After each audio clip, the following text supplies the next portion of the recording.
কিতে ভাই মনটা খারাপ করে শুনছিলাম আজ জন্য তোমার বউ দেখতে গেছিলা পরে কি হইলো? ঠিক ঠিক হইছে বিয়া? রায়হান্ডে দুঃখের কথা আর মনে করিস না।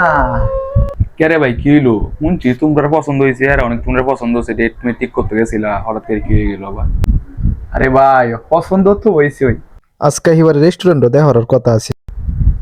থে বইয়ের সাসারে লই আইছে, আমিও গেছি। আচ্ছা ফাইনাল দেখাটা হোক, গেছি ওরা তার আমার একটু চাপ দিছে আর কি। তো ভাবলাম যাই, গেলাম বাথরুমও গে দিহি রে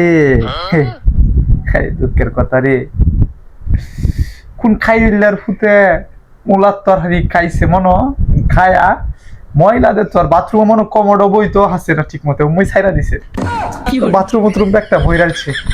তো বুঝে যে তোমার কি হয়েছে? আরে বেটা ইচ্ছা এই অবস্থা দেখা পরে আর করলাম না, কই বাড়িত গিয়ে করা মেনে তে গে বইছি। আমার দেখ কি হুরা কোহাল, হ্যাঁ এই কোহাল রে কি কইয়াম, গে বইছি হরে শরীরও বলে ধরছে, গেছে বাথরুম কি কোহাল আমার, গেছে এই বাথরুম হই গেছে খালি দেখছি এর হরে দইরা আইছে।